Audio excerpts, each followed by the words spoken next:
the 42 plus things I wish I knew or existed when I started Android development. Before we get into this, just so I can kind of gauge, who has done 0 Android development? Okay. Who's done, 6 months of Android development?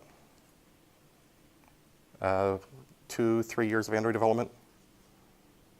More than 3 years?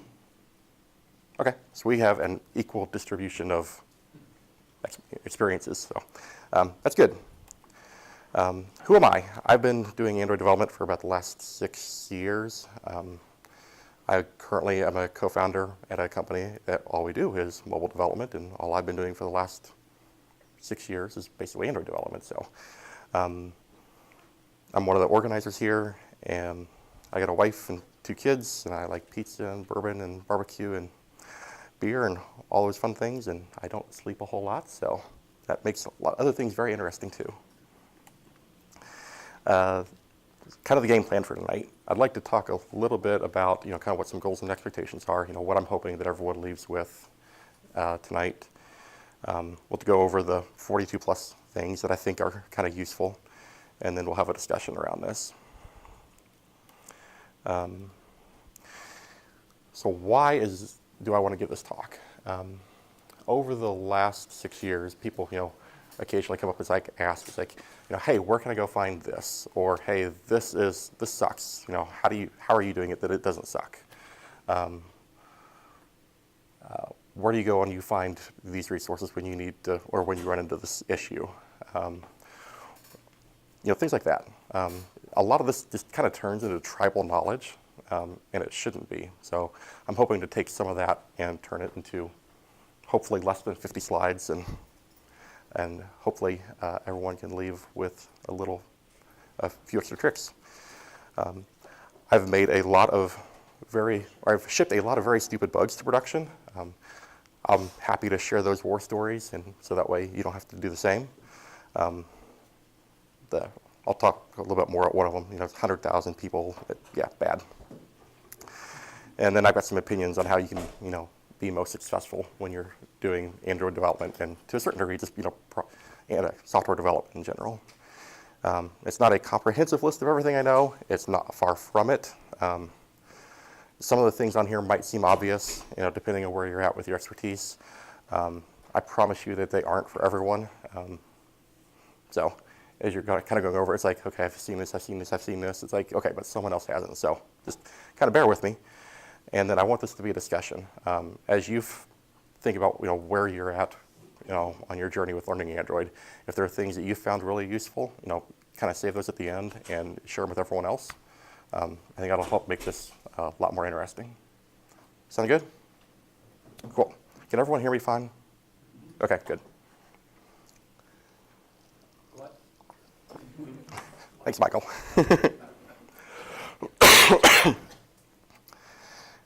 Okay, so the 42 plus things. I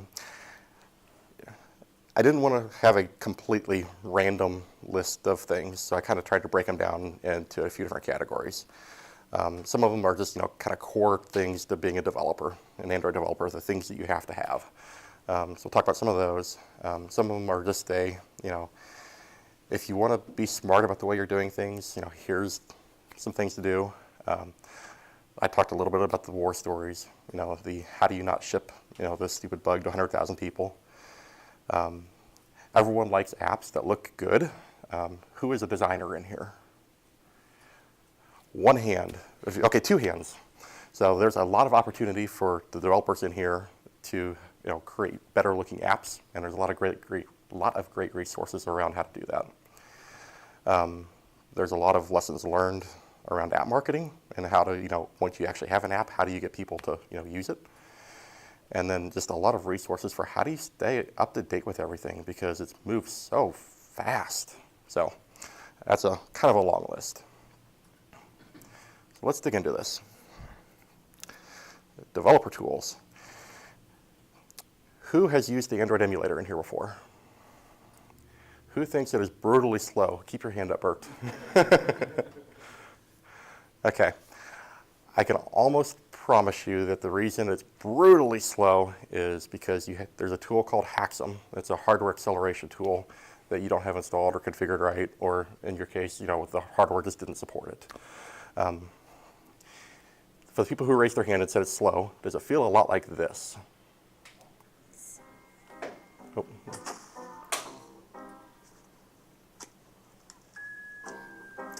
Well, are you saying that because he's a sloth, he can't be fast? Flash, flash, 100-yard dash. Buddy, it's nice to see you. Nice to see you, too. This is as you're pushing a build up to your app and trying to run it. And you just like want to get stuff done? Doing Fine. well. What Okay. Hang in there. can I do Well, I was hoping you could run a for play. you? Force close. This is, at this point, it's just like maddening. You're ready to throw your machine out the window. I promise you, as soon as you get Haxum installed and running, this is what it feels like. This is fun.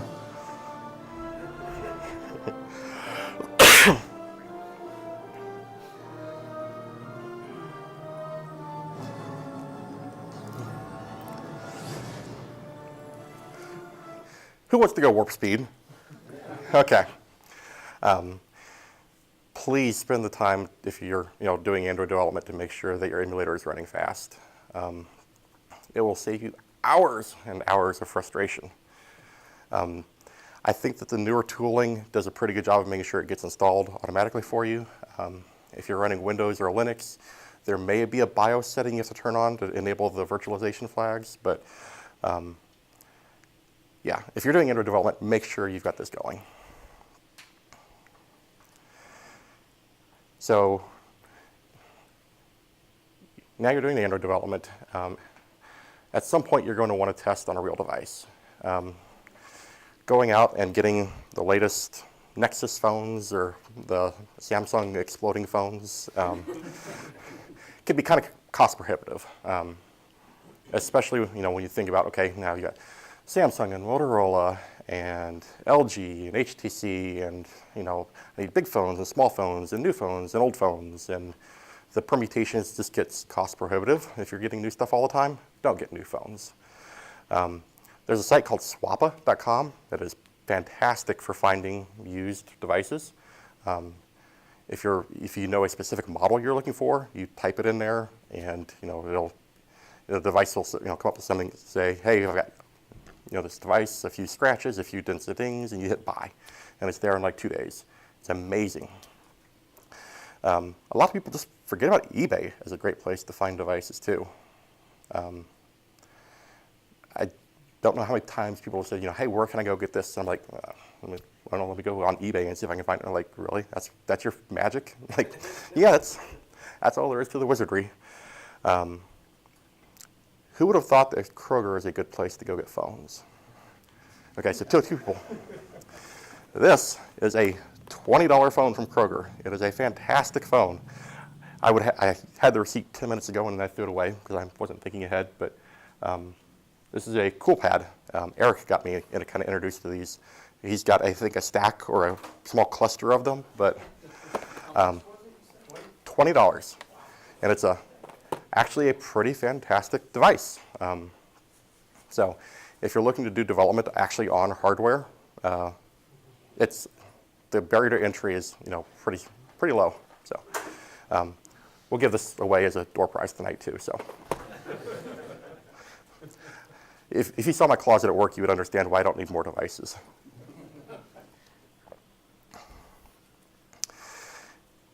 Okay.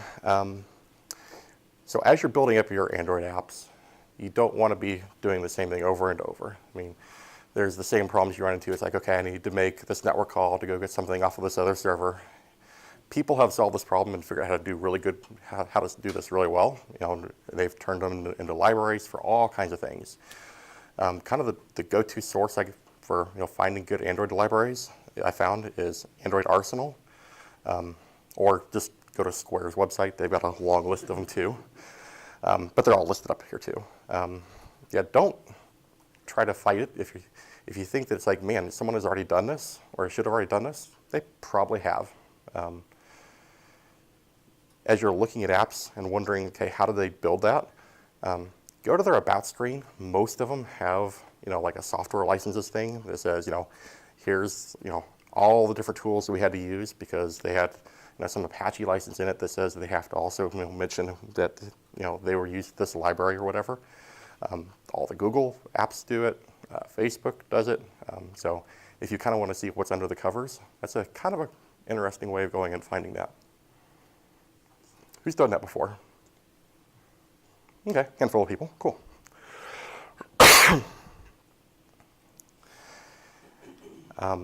As you start using the emulator or real devices, go into your phone settings, go all the way to the bottom. I think under like software stuff, you scroll all the way to the bottom again, and you like have to tap the version number or build number or something like 10 times. Just kind of go like this, and you'll start seeing a toast message coming up. It's like, hey, you're like 7, 6, 5, 3 steps away from being a developer. Just keep doing that.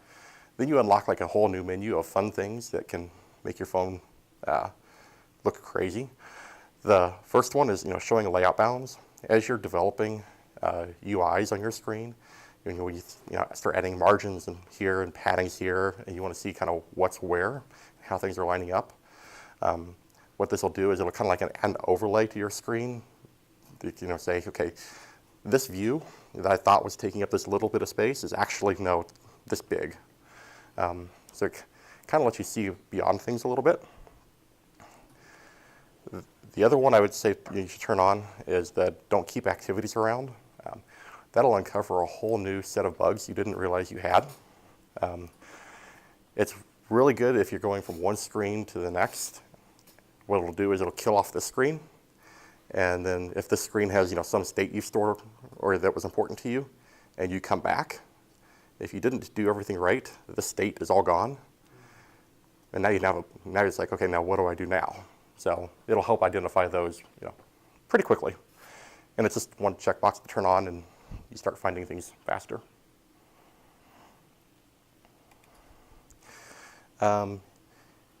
Who is not using version control right now for all of their projects? No one. Okay. Who's using version control for all their projects? Okay, everyone raised their hand. Good. So you're listening. Yeah, definitely use version. Go to your directory, run git init, and you're up and running. Whether it's kind of demo projects, you're playing around with something, just being able to step forward and step back and then kind of archive it off later is just incredibly powerful. So, yeah, put all the things in version control. If you're doing or creating apps that talk to a server somewhere, and you care, if you're ever interested in kind of knowing, okay, what are they saying to each other? There's a tool called Charles Proxy. It's $50. It is a fantastically well spent $50. What it'll let you do is you can take your Android app, run all of its network traffic through this. It'll talk to the other side of the wire, and then basically capture and record everything going through. It makes developing networked apps incredibly easy. And then as you're talking with your server team, it's like, hey, I got this kind of weird response, and they're like, whatever. Now you can be like, no, I got this weird response. Look, it's right here. And then it just makes the whole kind of troubleshooting and feedback and communication process hyper efficient. If you're building an Android app, that's kind of mirroring an iOS app, figure out how to inject route all your iOS traffic through Charles too. And then it's like when you're trying to figure out what do I need to do to make the Android app do the same thing, well, it's like, I can figure out how to make these two network requests look about the same. So super powerful.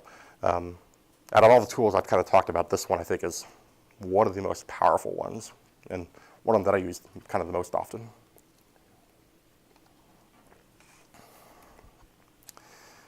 Any questions on any of those before we move on?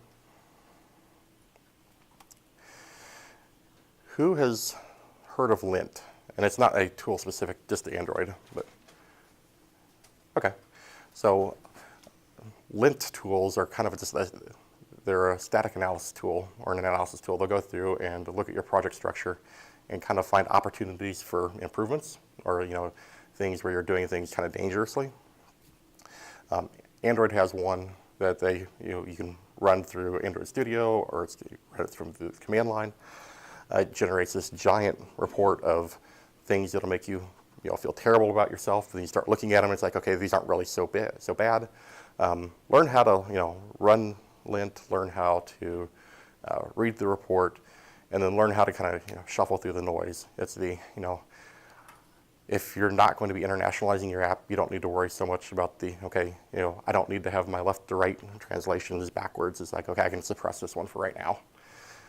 But it will tell you, things about, hey, I used this recycler view wrong. Or this code over here looks like it could have a memory leak. You might want to go take a look at that. It failed to build for me earlier today for something that we hadn't checked for a while, or ran for a while, and it found a legit issue. So they are adding new checks to this over time. So hugely powerful.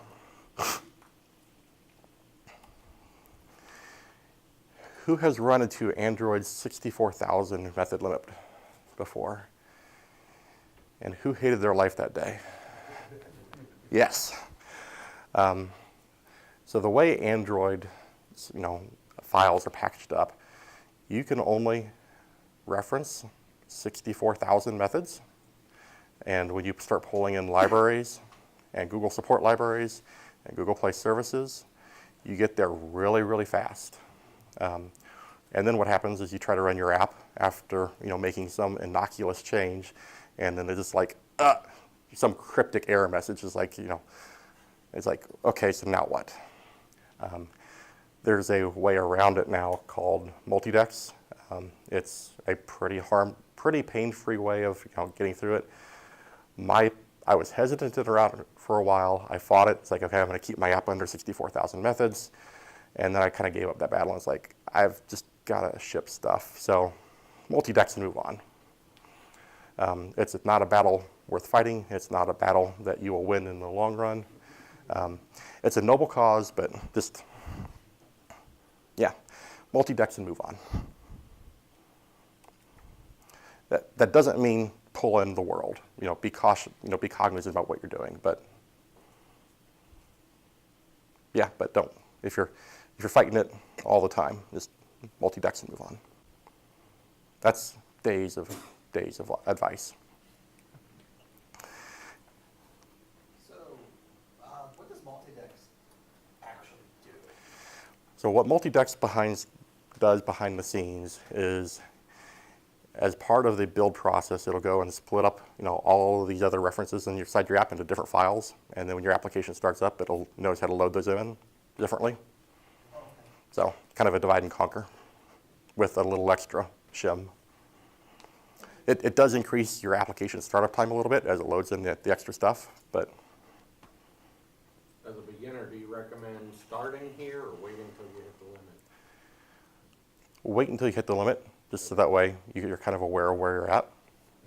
Okay. If you hit it within the first week, you might want to take a look at what you're doing. If it takes you a year and a half to get there, okay, that's fair.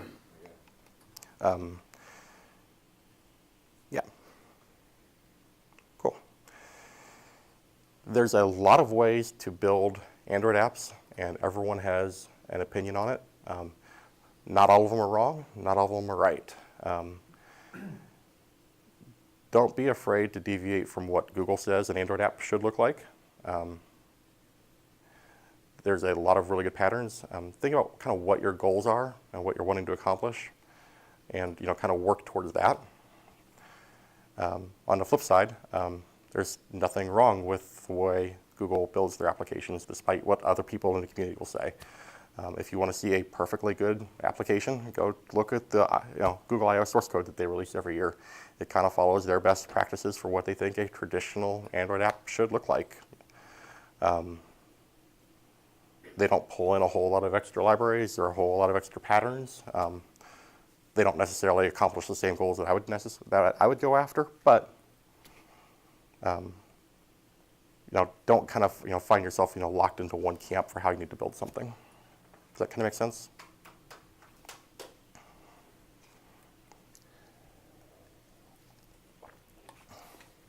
Who tests their app like this? You have thumbs and you have a screen. Everyone? Yeah?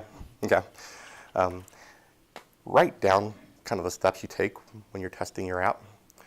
what'll happen is 6 months from now, as you're trying to go through and figure out, okay, I need to get a new release out to fix this bug, and I want to make sure I'm testing everything. Don't rely on it being up in your head. Open up Google Docs and create a bulleted list of like, okay, I want to make sure I need to test this and this and this. It doesn't have to be super specific or really detailed, but just something. Yeah, it's really easy to forget, and you miss things over the course of releases, or even if you've been looking at the same app for 3 years, it's like things just you get blinders on. So having something documented will go a long way.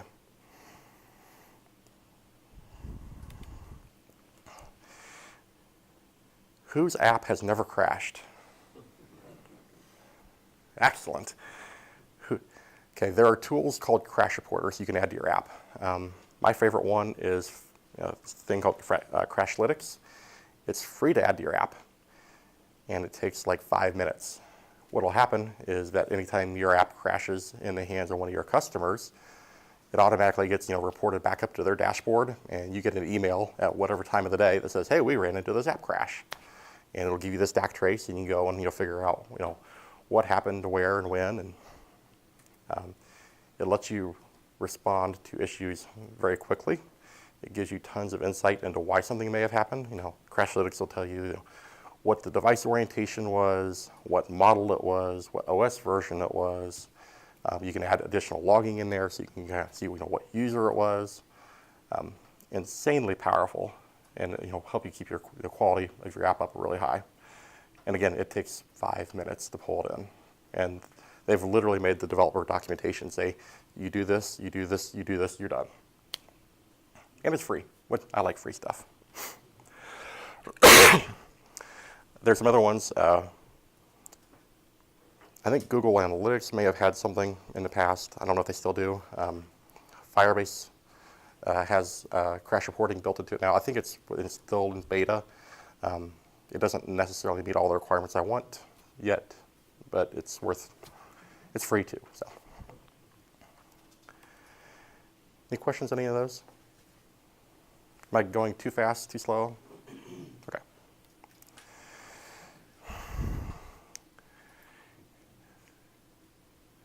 If you're creating static variables inside your app as a way of sharing data throughout your app,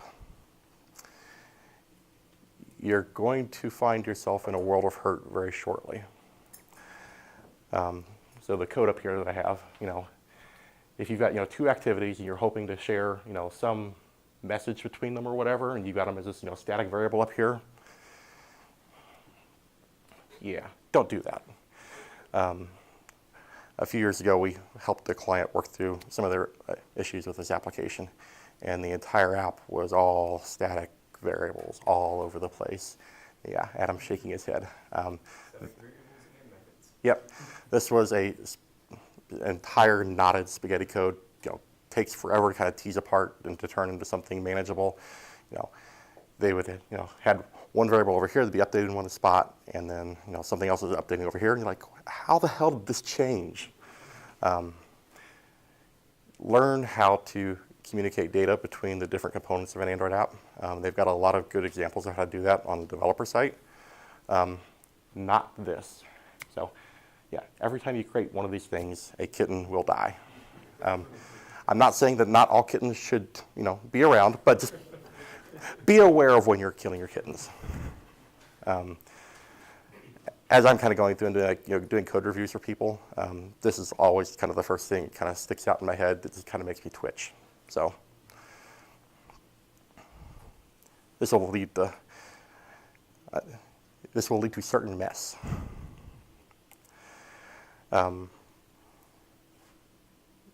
Who has ever thought that locking the device orientation to portrait or landscape was a good way to fix bugs?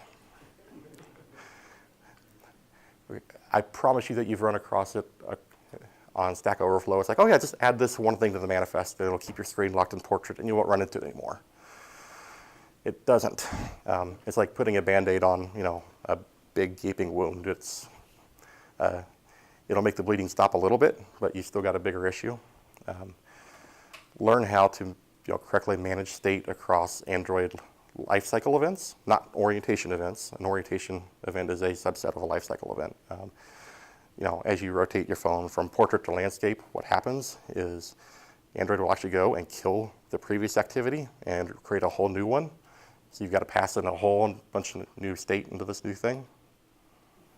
And there's a correct way of doing it, and there's an incorrect way of doing it. Locking the screen orientation is an incorrect way of doing it. Another thing that could happen is you could be in the middle of your screen and you get a phone call. Well, I'm still holding my phone in portrait, but Android has now killed off my activity. And I'm coming back to it, and now I've got my bug. So learn how to correctly manage state. And a lot of these things they do have really good recommendations for and how to do on the developer site. So, but yeah, definitely just don't lock the device orientation. So this is how you ship a bug to like 250,000 people. Don't change the default launch activity of your application after you ship it. My previous place I was working, where some of these guys work now, this is I think right before Christmas or something too, of course. I was trying to clean things up, doing my good job of keeping things or leaving things cleaner than I found them, so I thought. And I created, we had this feature activity, and I was like, okay, we need a main activity that we're going to route everything through. I didn't realize at the time that when you change the default launch activity, all your shortcuts will either stop working, which is awesome because you tap on it and nothing happens. This is older versions of Android. Or they disappear and people get confused.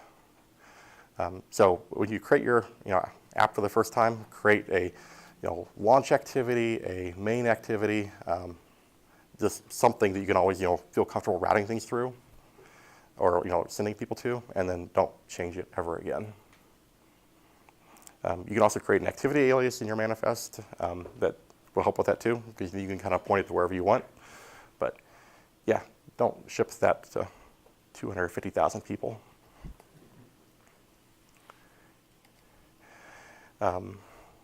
Who likes async tasks? Who's heard of async tasks? Okay, so the people who raised their hands didn't raise it the first time. Excellent. They're not all bad. You need to use them with caution. They're a very convenient construct, and because they're convenient, it makes it very easy to get into situations where you've got subtle bugs. And because they're asynchronous bugs, you don't find out about them usually until like the worst possible time after you're like done testing. So what can happen is you've created this async task that's making a network request, and let's say the server is taking a long time to respond. Your user leaves the application, and and Android needs to reclaim resources for whatever reason. As long as this async task is still running, this thing down here, this other activity, can't be cleaned up. So it's like hogging all these resources on your phone. So best case is it hogs up a little bit of resources and eventually cleans itself up. Worst case is then it tries to update something that then isn't in a state that can be updated anymore, and boom. So if you go to YouTube and search for the Android performance patterns, they've got a bunch of good topics around how to do threading correctly, and they kind of explain in better detail, why things can go wrong. Tons of great content out there.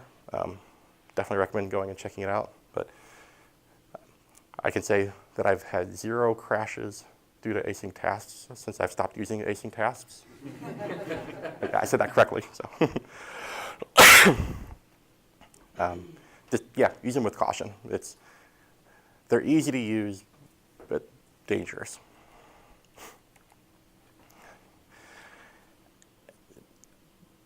Time zones on mobile and mobile apps can be especially painful because mobile devices like to roam across time zones, and users like to go through and change device settings. If you're storing a time for something, make sure you know what time zone it's in. Just don't assume that it's local time. because local time now might not be local time the same local time 3 days from now. If you need to read something in, don't make assumptions about what that is either, because what someone in California could say is their time versus what they say here. It's you need to take time zones into account. Could you just like store it in UTC and like Yeah. convert it to the present time? Yep, but at that point you're just making the assumption that this time is in UTC. So you're tying that, you're associating that with it.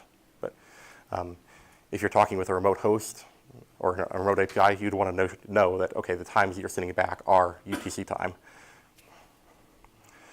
And yeah, just don't assume the time zone. That leads to all kinds of fun bugs of, hey, I was supposed to get this message at this time. Well, this time or this time? And I don't know, I just have a hard time wrapping my head around making sure time zones work, because it's like, okay, the servers in Kansas City, the users in California, but all the logs are written to UTC. And then you're like trying to hunt down a bug and your brain goes, yeah, so. Yeah, just take care if you're dealing with timestamps and time zones. And sometimes it's not you. Android is a big big operating system and a framework. They have plenty of their own issues too. If you ever want to go see what those are, there's a link for it.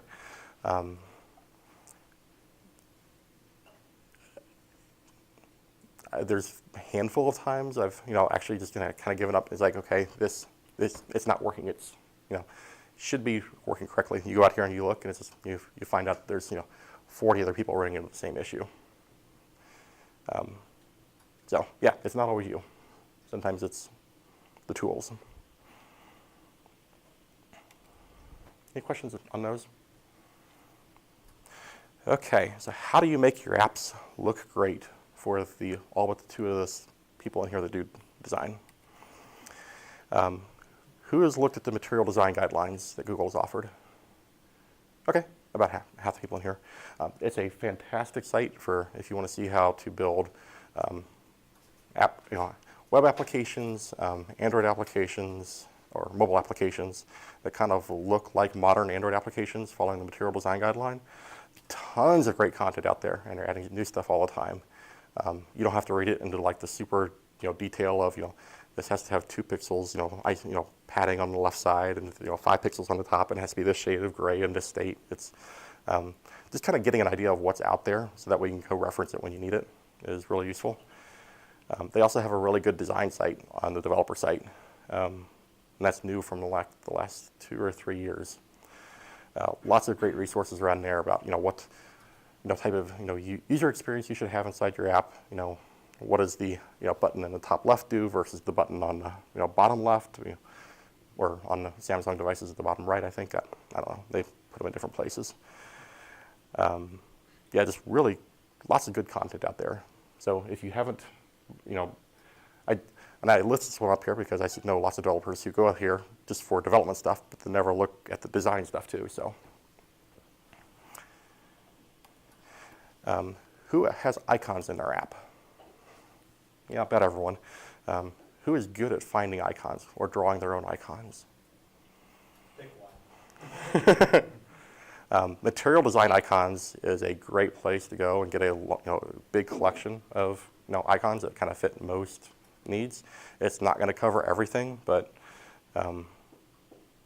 they also get them to you in new vector formats too. So it makes it really easy to pull into your app, along with the older PNG versions at the different scales and sizes. And I think they also give them to you in the different color gradients if you need that. So super useful. If you're looking for kind of some inspiration around what an app could look like, Material Up, they've got a newsletter and they've just got a website.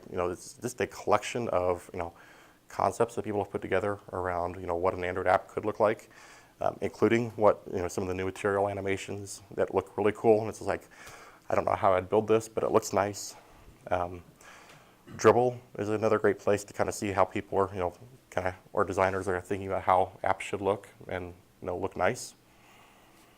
Real quick, Is there really 3 B's in the URL? Yep. Okay. Yep. Yeah, good question. And then you can also go on Google and search for, Android design kits or app design kits, and it's just kind of, you usually have to pay for them, and they're like $25. It's like pulling down like a WordPress template, but it's a bunch of screens that someone has kind of put together, and it's like, okay, this will fit for my application, and I just need to, put my logo here, and really nice way of, being able to kind of jumpstart development for an app and have it look nice. Any questions on those? I kind of went through those kind of fast. But. App marketing, okay.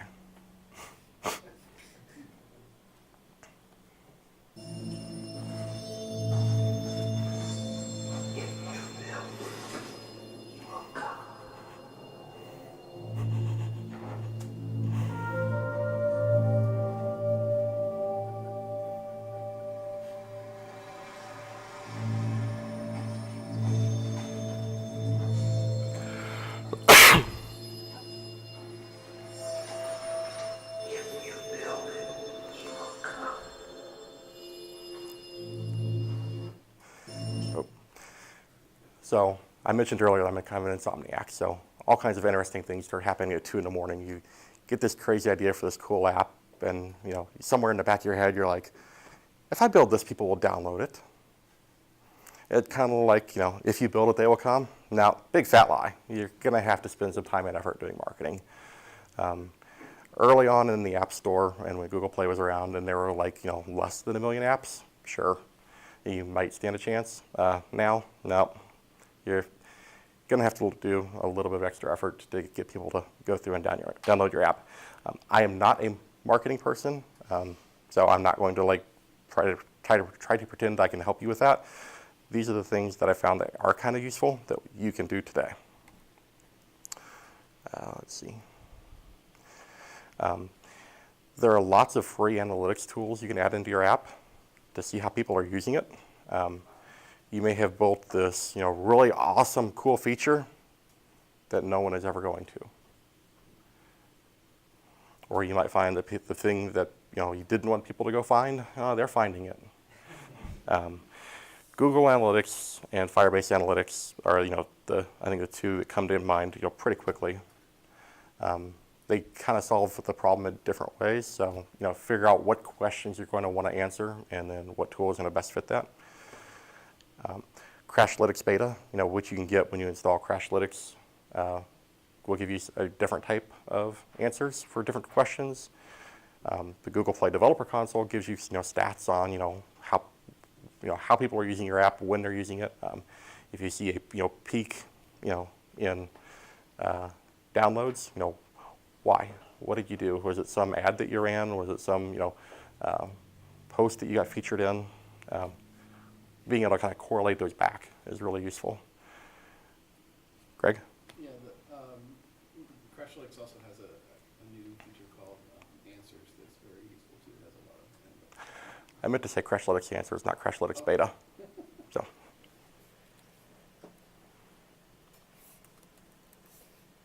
Pretend like you didn't see that. What would change? Real quick, do you use multiples of these, or just you pick one and that's what you live by? I usually use kind of 2, depending on what I'm doing. If it's some client that we're working with and they've got their own analytics solution in place already, yeah, when in Rome, we'll use what they've got. I'm familiar with the reporting capabilities in Google Analytics, but I like what Firebase Analytics kind of offers from a different perspective, and the way that you can segment their stuff, and you can then take actions on that and do other things. So, and then Crashlytics Answers is really good for kind of getting like a real live stream information about what's going on. Okay. So, kind of a combination. All of these do require the internet permission for your app. So if your app isn't network enabled, or doesn't have a good reason to be network enabled, you're gonna have to, kind of figure out how to explain this to your users. There's also a local company in Cincinnati that they have an analytics API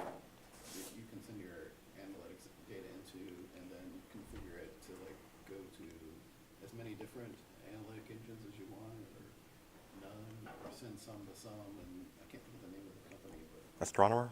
Yes, yes. Cool.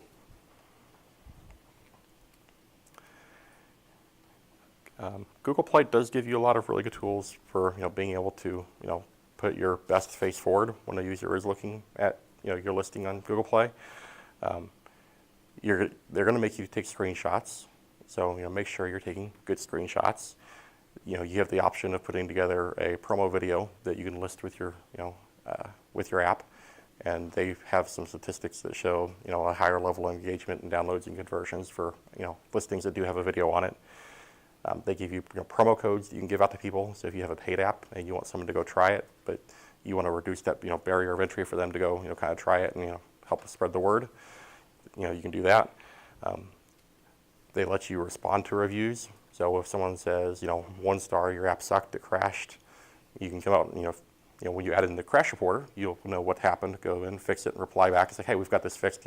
Come back, try again later, and then the 1 star turns into a 5 star, and you go higher in the app rankings. They let you do content experiments with your Google Play listing to see, is this the wording that's going to appeal to people, or is this the wording that's going to appeal to people? And then they kind of let it fight out and kind of auto-tune, and then lots of really cool things. On the screenshots, there's a tool you can find on Google Play called Clean Status Bar. Who's installed something off Google Play before and you look at the screenshots that the developer put up there and you see like 1,000 icons up top? Yeah, that looks like garbage. This app will go through and kind of hide all that garbage, so that way when you take a screenshot, it looks clean and beautiful and well designed. And then if your app targets different size devices, and you've kind of optimized around that, take screenshots of the app on those. Google will serve up the correct screenshot for what device the user's looking at it on. So don't be afraid to invest a little bit of time in that. So those are all marketing things that developers can do, and that's the extent of my marketing knowledge. So any questions on those? Cool. So continuous learning. How do you stay up to date? Because it feels like it changes every 6 weeks. There's the official Android developers blog. They post stuff out there, every few weeks. Usually some new API to use or some case study or something. It's good stuff. There's a Android developers YouTube channel. I kind of mentioned it before. With Android performance patterns plus more. You can find a lot of the Google I/O Android videos up there. They also do tons of other themed videos. Really good stuff out there. And then they've got a lot of good courses on Udacity. If you've heard of the Android Nano degree, they've got all that content hosted up there. The study jam that we did earlier this year was kind of based on one of those courses. So. For the NKU students, there's also an Android elective that you can take. Okay. For higher level. So even if you're not a student, you want to take the elective, you can always enroll and take that as well. There's the plug for NKU. If you like podcasts, there's one called Fragmented, and it's really good because they'll pull in some Android community expert, and they'll talk to them for about an hour about kind of what they're passionate about. The people that host it ask really good questions. It's entertaining to listen to. It's fun. If you don't listen to podcasts, I've got 2 recommendations. The app is called Pocket Casts. It'll let you speed the podcast up to about 1.5 speed. So the people kind of start sounding like Minnie Mouse a little bit, but you can get through an hour podcast in 40 minutes. So it makes your commute back and forth or your time at the gym a little more productive. The other podcast that I'd recommend is Android Developers Backstage. This is from some of the guys that are actually on the Android team at Google. One of them I think is on the tooling team, and the other one is on the UI team. And they'll bring in someone either from the community or inside Google to talk more in depth about something. So similar type of format, but lots of interesting stuff there. If you like newsletters, the first one, Android Weekly, is kind of my favorite. When it gets delivered on Sunday afternoon, I'm usually just kind of flag it. Okay, first thing I'm going to do Monday morning is just go. I'm going to read through all this stuff. Lots of really good links to blogs that people have written, new libraries, new tools that have come out. It's a really easy way of staying up to date with everything. The second one comes out, I don't know if it's weekly or like every 10 days or something. Android Dev Digest. It's a lot of similar content, but occasionally they've got some new stuff in there too. But yeah, they're both enjoyable to read. If you like books, my current favorite one is Android Programming from the Big Nerd Ranch. If you're new to Android development, it's a really good one. They've got a really good course too. But as I kind of went through it, it's like, okay, this is actually pretty approachable.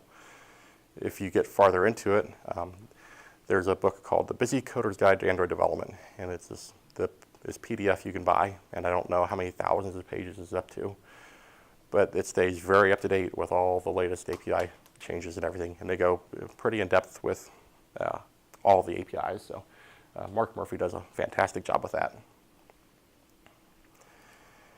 And then if you like videos, Caster.io is a paid service. It's like $5 a month or $10 a month or something. And they have a bunch of topics around kind of more the intermediate to advanced Android stuff. If you're just beginning Android development, I don't know if I would start here, but as you get into it, the stuff they're putting up here is fantastic. That's 44. Oh, conferences. Everyone loves to go to conferences to network with other nerds. I could name off 20 of them that I'd like to go to this year, and I would probably miss some. So if someone was awesome enough to go and create a GitHub page with a list of all the conferences out there, this is an international list, so you'd have to go through and figure out what makes sense for you. In my opinion, big Android barbecues are good. Droid cons are good. Dev fests are good. That's not self-promotion. Yeah, there's just a ton of them that are fantastic, and I know I'm missing some, so yeah, that's a great list. And that's all I know. So this is where I'd like the discussion to go. What have you found really useful as you're starting to learn Android development that you're like, okay, I'll have to remember this next time, or I wish I could share this with someone else? Brandon? Just on the videos, realm.io, they always have, they'll have videos of people talking at conferences, and they've got, if you can't watch video, they've got it all transcripted underneath, and if you want to skip to a certain part, you'll usually have the timestamp of where that section starts, and you can just click on it, and the video will go right to it. So all the transcripted videos that they list on the realm.io site? Yeah. Yep, that's a fantastic one.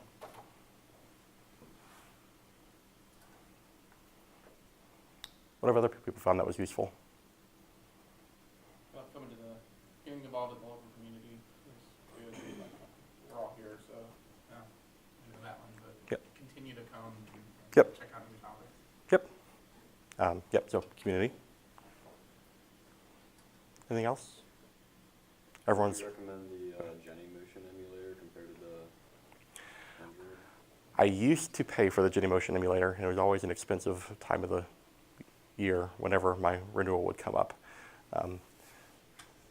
I haven't paid for it for the last year just because